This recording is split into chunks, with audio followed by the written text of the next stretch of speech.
In today's Farm Report, the U.S. Department of Agriculture has released new school meal standards for nutrition, and it's helping schools meet those standards, as Susan Carter with the USDA reports. The expanded Team Up program is expected to attract hundreds of school food service professionals. The program will begin region by region rollout in April, starting in the southwest region of the country, and is expected to be countrywide by September of 2015. Food and Nutrition Services Undersecretary Kevin Concannon says Team Up is part of USDA's ongoing and strong commitment to help schools successfully implement the Healthy Hunger Free Kids Act. Gina Howard, School Nutrition Director for Warren County Schools in Bowling Green, Kentucky, outlines topics covered in a Team Up training she attended. The workshop taught me things about increasing participation, working on menu planning, looking at plate waste. I know that's always a concern, with even the financial management piece.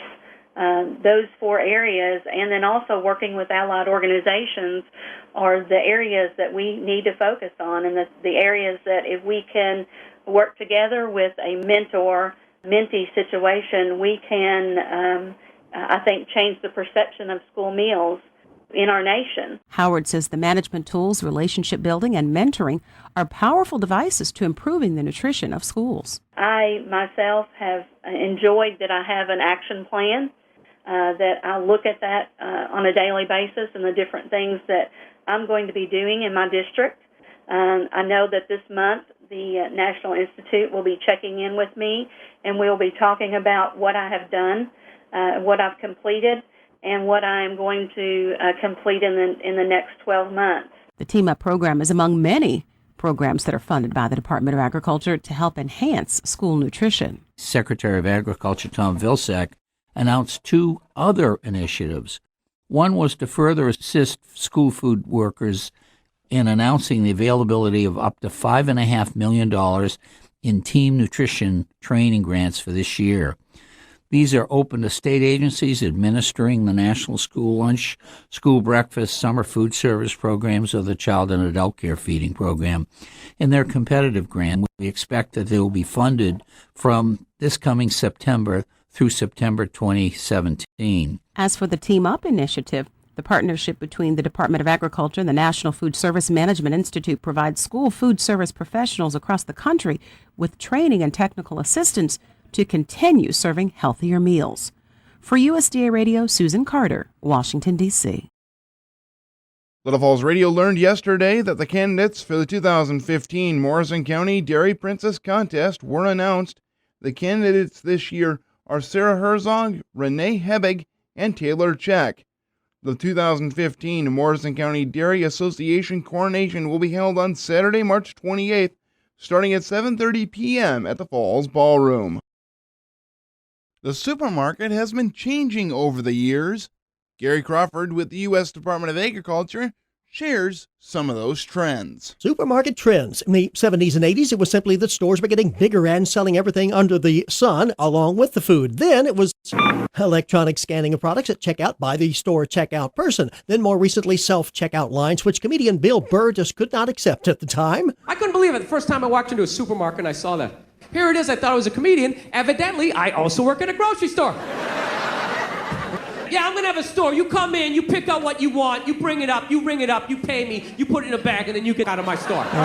But lo and behold, self-checkout has caught on and flourished. Also, in the last few years, price has become a big thing, a battleground among the supermarket chains, trying to beat the other store in low prices. So what's next for us food shoppers? More and more retailers putting their prices online. John Hauptmann is a consultant to supermarkets. He told the Agriculture Department's Outlook Forum the other day that this hasn't really gotten going in this country yet, but in the United Kingdom, all 3 major chains publish their prices online every day, not just for a few items, all products for all to see, including the competing supermarket chains. So that has tremendous implications. Oh yes, intensifying the competition between chains, giving us shoppers better deals. Now, in the UK, there are 3 big chains, Aldi, Tesco, and Sainsbury. Sainsbury was having trouble competing, but they started using these published prices, having somebody analyze them every night, and they came up with something called Brand Match. So when a shopper checks out of a Sainsbury store, they get a little notice, and on that notice it tells them not only what the price was for that basket of items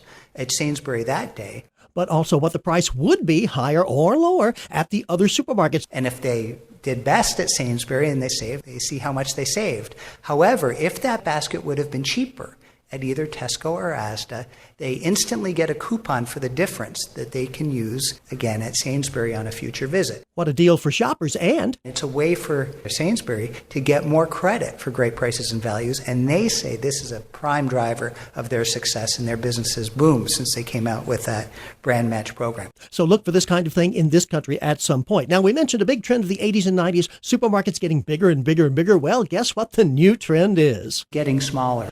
That's right, as the song says. Everything old is new again.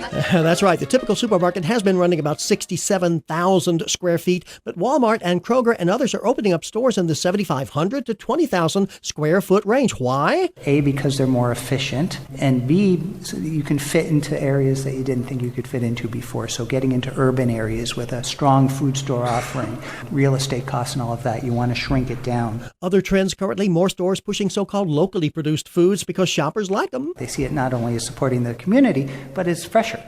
If it's local, it's fresher. Another trend, more stores specializing in organic and natural foods. Well, this is organic but not very natural. Gary Crawford reporting for the U.S. Department of Agriculture in Washington.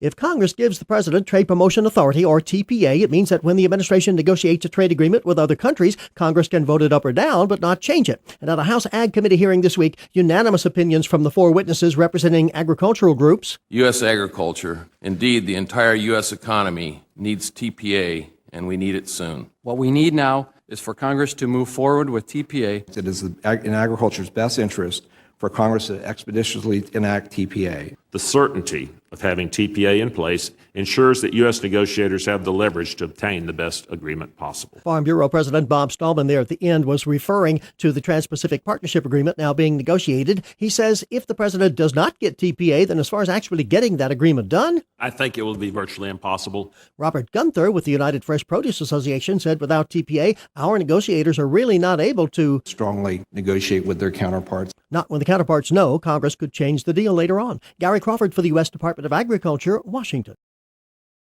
More school children are getting better and more nutritious meals. That's thanks to a USDA training for school lunchroom workers. Susan Carter has more. It was 3 years ago that the National Nutrition Standards for School Meals went into effect. Today, over 93% of schools across our country are participating in the National School Lunch and School Breakfast programs and have successfully implemented the updated nutrition standards in their respective schools. Food and Nutrition Services Undersecretary Kevin Kincannon attributes the success to the Team Up initiative, which began as a pilot in 8 states last November. Through this initiative, selected school food authorities, the folks who run the school programs, participated in tailored training workshops and then entered into this peer-to-peer mentoring program designed to provide support surrounding those school food service authorities' individual needs and resources. Richard Miles, coordinator of nutrition and wellness for Seminole County Public Schools in Sanford, Florida, talks about the peer-to-peer aspects of the Team Up training that he found to be useful. The peer-to-peer interaction being a focus,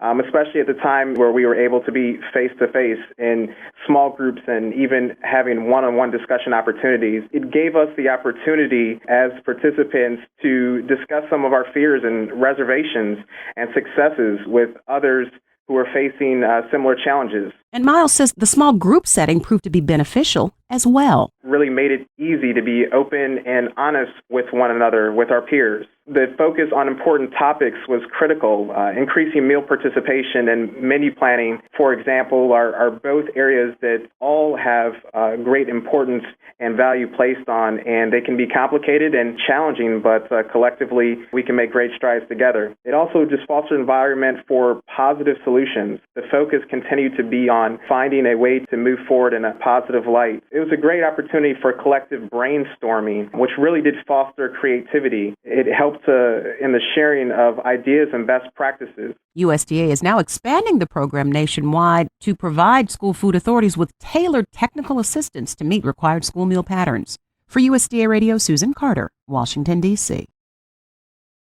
Is this what you do for a living? Do I make a living at it? No. Agriculture Secretary Tom Vilsack was querying Margie Geiler-Alanis about her photo exhibit on display at USDA. Born and raised in Iowa and working in marketing for 11 years at a crop insurance company, it was a 2013 Super Bowl truck commercial that changed Geiler-Alanis' career path. It was set to a speech called God Made a Farmer, and it had all these beautiful images of farmers and ranchers in the U.S. and 2 minutes worth of pictures of mostly men. And then I read an article shortly afterwards that pointed out, hey, where are the women? Geiler-Alanis had sort of an epiphany, deciding to mesh her graphic design and photography backgrounds. I've always loved photography. I've just never made it my work. And so I started photographing these women. They're women in varying ages and ethnicities who work on farms. It's important to show them working, and by showing their hands or their feet and showing them in a way that you can still tell that it's a female is important to me. So I try to kind of capture all those different aspects. To see the Farm Her exhibit, go to www.farmher.com. For USDA Radio, Susan Carter, Washington, D.C.